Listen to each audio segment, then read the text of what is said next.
epoxy is in, and let me tell you what, as you saw by the bloody thumbnail, we have a shitload of it. I think I bought 3 kits of 1.5. 3 kits of 1.5 that should give me enough coverage, because I do believe the 1.5 quart cans cover like 60 square foot. And you got to remember, you should probably do your research on how much is going to be absorbed by the wood in those, because you have to think about it, you know, your wood's going to absorb a coat, right? So that's probably going to be so much square foot. I think my tank, I want to say roughly it might be 50 something square foot.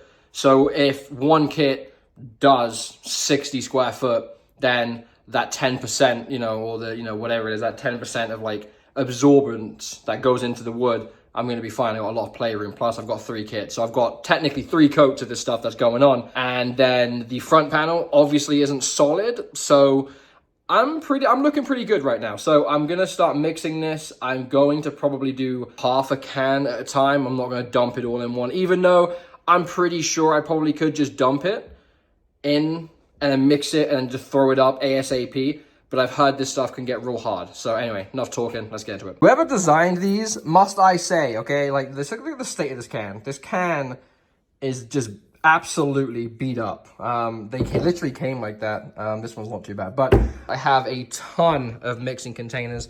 I'm gonna mix everything in here, stick it in there, roll it out, go crazy. I honestly might just say screw it and just mix these both together, get like a little bit of alcohol. Cool thing is about this, it actually tells you there's 2 different ways you can do it. If you have a smooth surface, then you do it this way. If you have a rough surface, you do it this way. It said 2 cups to part 8, but I'm pretty sure you could just dump these together because they're both a quart each, or a quart and a half. Pretty sure you can just dump these in, because I'm pretty sure the resin right here, I think there's like half in here.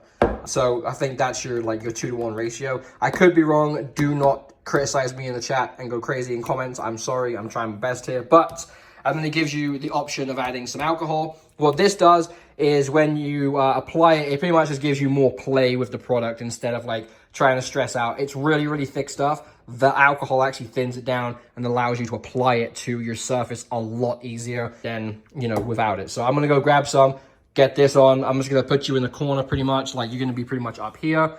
You're gonna be moved around, and I'm just gonna get paint in. I think I'm just gonna pour it all, and I'm just gonna go crazy. That's what I'm gonna do.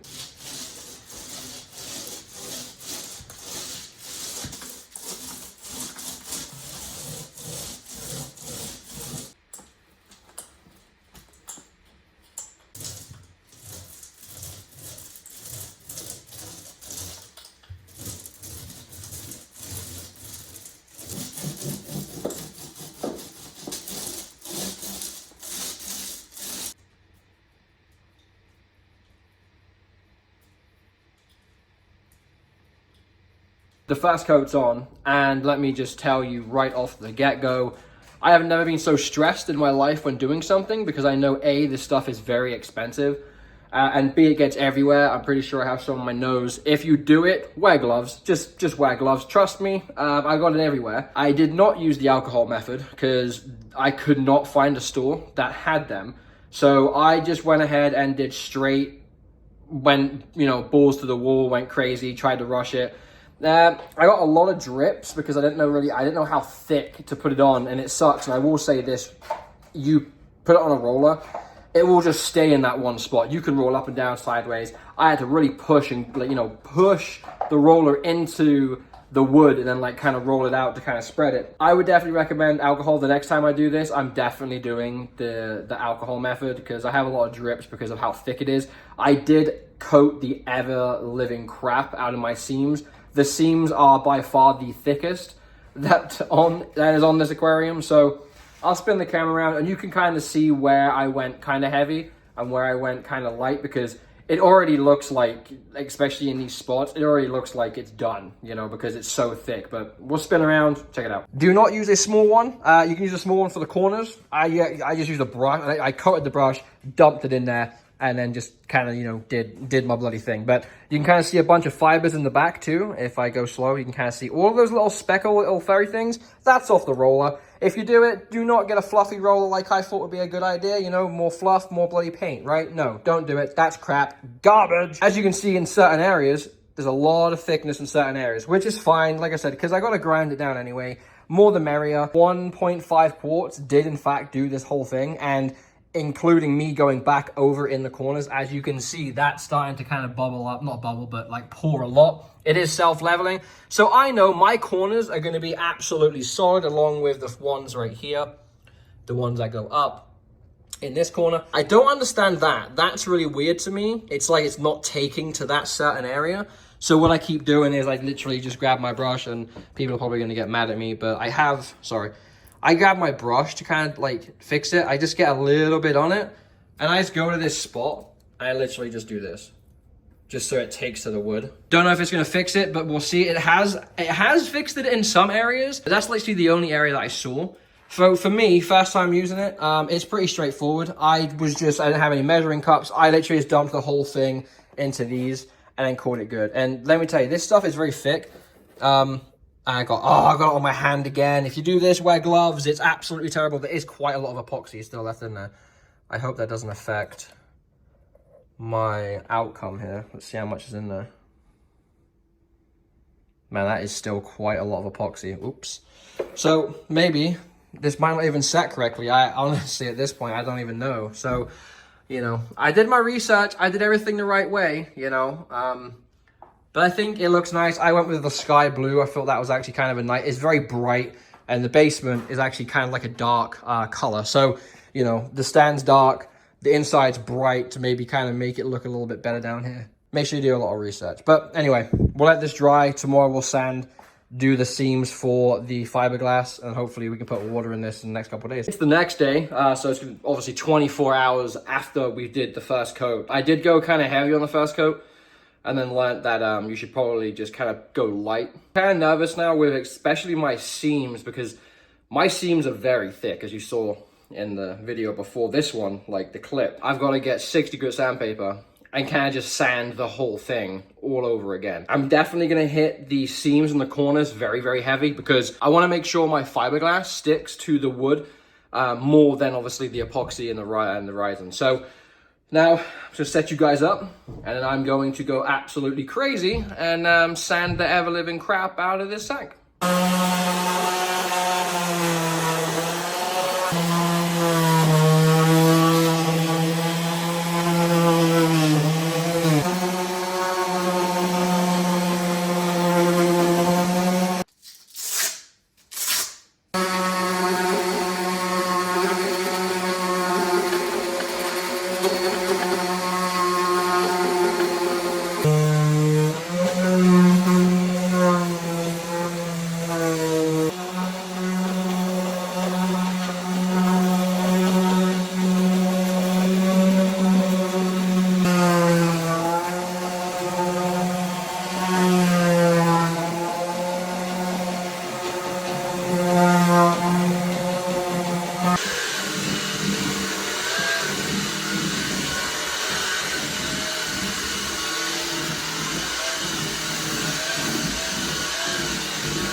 Sanding's complete. Yeah, it's absolutely horrendous. I have it everywhere, like in my hair.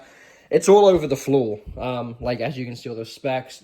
It's all in the tank. This is what obviously it looks like. It's just a lot of fluff. I guess this right here didn't dry, so that's kind of annoying that that didn't dry. Right, so we're about to do our fiberglassing here, and I just wanted to show everybody what I am using and why I have it. So obviously we have our fiberglass. If you're wondering what fiberglass to use, you can either use like the carpet looking stuff, or you can actually use like the fiber. The fibers, you can tell what a fiber is because it looks like a lot of hairs into one roll, okay? You can use the cloth. I recommend that. This stuff is so much better. In my opinion, you can do your research, but I use the fiberglass, and I always use the little mats with the little hairs in it. We got 91 alcohol, is rubbing alcohol. We have our measurement. I think this is like 1/4 of a cup for that to the part that we need for our rising. And then we got 2 cheap little like cooking stuff that has all of our measurements on the side. Big ass brush. What we're gonna do is we're pretty much gonna mix all our stuff. What we're gonna do is we're gonna grab all of our fiberglass. I'm gonna lay everything out. I'm gonna cut our strands and I'm gonna lay our strands exactly where they're going on each side of the tank. That way, when I mix my material, I can go ahead and coat it on. What we're gonna do is we're gonna coat first and then we're gonna apply the good old fiberglass. You can buy these, by the way, from like Menards or Home Depot, whatever. They're just like the Bondo make. You can, in fact, use the 3M stuff if you are wondering. You don't have to have a specific type of fiberglass. You can get the Bondo stuff that are used for cars. This is what I recommend as well. When I used to do fiberglassing, it's been a very long time and it's a bit tricky to work with, but if you just take your time and you do it, you'll be completely fine. So what I recommend doing is doing one bottom section first. So you're gonna paint all of this with your rising and then you're gonna lay your piece over. You're gonna grab your squeegee. You're gonna push it. Don't fold it in. Never ever push and fold it in. If you don't have a smooth section like me where it kind of bevels, that's completely actually fine.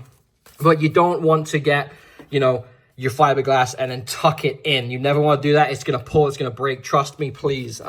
You want to lay it over. You want a nice 90-degree angle or a little bit of a curved one. If I can get this off. So you're gonna lay this down. And then you're gonna get it, you're just gonna kind of push it into the seams, fold up, fold out. Just do this, repeat, okay? Once this whole section's done, then you wanna lay one of your corner pieces. The reason why you want to do this is because your bottom is going to be underneath your corner. And then what's gonna happen is when you do this side, this is going to fold over. So you've got bottom, side, top, and it's gonna be laid in layers. That's gonna hold it together better on a joint. Just trust me, everyone's probably going to criticize and say it's doing it wrong. Well, I've done it for years when I did my car stuff. It works the best. In my kit, I probably have maybe a 2 foot by 2 foot square, which is fine. Like, honestly, if I really wanted to, I could literally just tuck this like so and push it up to the corners, right? I could literally fiberglass my whole tank. I could just go 1, 2, 3, 1, 2, 3, 1, 2, 3. But I don't think it's necessary. I could do it, but I think by now, like I've already kind of went too far on, the pond shield. It does look kind of shit right now, I won't lie, but it will finish up nicely. It's just the process. This isn't a clean process. It's not going to look perfect after you do it on your first coat. It's not. Look at the state of my back wall. It's sanded down. I got drips, but it's fine. Like, it's going to look completely fine. So I'm going to cut these strips and these strands, lay them across, and then I'll set you guys up. And then we'll talk through what we're doing. We have our back wall section cut out here. Obviously, my stuff was not as long as the wall itself, so I did have to cut it up. All you need is just some scissors, and then you can start cutting. I am going to go a lot thicker on the corners as much as I can. I'm probably going to bring my fiberglass right up to the corner here. That's probably what I'm going to be doing. When you lay, overlap, about 1.5 inches. You can get away with 1 inch, but I recommend 1.5 inches. This is laid over. As you can see right there, down here, that's also laid over. You can go down and then over, down and over. If you don't know what that means, I'll demonstrate. You've got first piece is down, second piece is over, and then over here, you have second piece down, third piece over. And then you overlap and then you fold it. Fiberglass strands left over. All of this overhang stuff, literally, once it's dry, I can just sand that down. It's gonna be flush with the side. Again, with this, like I said, look at the mess. It is an absolute mess. But the fiberglass is in. It looks superb. There's no lifting. There's absolutely zero problem with what I've done, which is great. The sides do look a bit crazy, but like I said, it's because I'm overhanging quite a bit. But all of that will get sanded down, and I'm pretty happy with it. It's just an absolute mess. Definitely wear gloves. This stuff gets on you, and it's an absolute pain in the ass to get off. But the bottom of the tank is completely messed up as far as like, fiberglass and spots and stuff. But I'm doing like literally like this much, pond shield on the bottom. So I'll end up just mixing a whole quart, pouring it in the middle, and then just squeegeeing it out to each side so it locks it in. You won't see all of the defects in the bottom or anything like that. I think that right there isn't a lift. That right there, I do believe is, I'll actually find out right now. I think that's just the fiberglass. Oh, it lifted a little bit, but you know, I ain't too worried about it. Once it goes over, it'll be fine. I mean, don't do what I'm doing. I know what I'm doing. So you can just kind of pull the fiberglass a little bit and it will lay back down. So just stuff like that, like little tiny pockets, it's fine. That will settle back down. So, whew, it's done. I have completely destroyed the tank, but it's fine because I'm putting a nice piece of pine and stuff over here. Kind of looks like that and kind of looks like the front. So that's getting laid over, and I couldn't frame the rest of this in because I need to leak test it when we get the glass anyway. So I'll finish doing the framing and the painting later on, but I ain't really worried about all of this.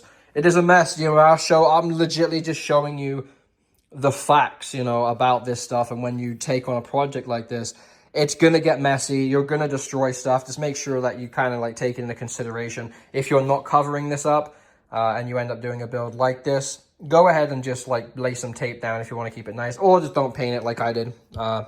It's completely up to you. But my seams look fantastic too. The overlays, look at the size of the overlay on that one, and then the size of the overlay on that one. The overlays are completely fine. Like, they look great. I'm happy with it. So now this has got to cure. I'm not going to touch this for probably 2 days.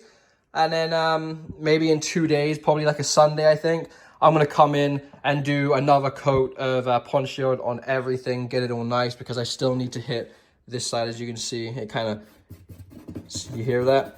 Sucked it in quite a bit. I did sand, so, you know, all the spots and all the drips are going to be disappearing soon, because the whole back wall is actually getting spray foamed. And then I'm going to be making my own background for this tank, because the endless opportunities I have with this build is literally endless. I just said it. But I'm going to be spray foaming the back of this and making like a really cool background with some fake moss and everything like that. It's going to look cool. That's the plan. But yep, I just got to let this dry. So I have you guys in ultra like field of view. So this is technically what I'm seeing right now. So as you could see, it does look rather decent. This is very messy, and that is okay because, like I said before, we're putting pine over it, so it doesn't matter. We're just, or sorry, not pine, birch. We're putting birch over the whole, you know, inside of this, so I'm not too worried about it. But for me, doing this first time, I think it looks fantastic. There's really, like, only a couple of, like, defects in the Pond Shield itself. That is literally just from when I was brushing all of this. You can see, like, you can kind of see all of the fibers right there from the fiberglass. It's just that. I'm not too worried about it. The fiberglass came out fantastic. I got a lot of drips right there. A lot of drips. I just put my hair in it again. I'm not even kidding. My head just touched this and it's all dripping. So now I got Pond Shield in my hair. But this is the life we live when it comes to doing what we like and what we love. And that is building a 400-gallon fish tank out of wood. So I'm happy so far. I am probably gonna get maybe one more kit. It's like 50 bucks. I think I'm gonna get one more, and then this should finish the whole thing. I should be able to get at least 2 more coats out of the 1.5 quart kits. I think there's 3 on this right now. There's 3 on this right now. I want 5 coats. I want the bottom to be a little bit thicker. Because I don't want to see all of these defects, because this tank is pretty much going to be bare bottom. And it's going to bug me if I can see defects. I want a nice, smooth surface. Now, you're wondering, probably, well, can you just sand it? Well, you can sand it, but I honestly do not want to mess with this. I don't want to mess with it.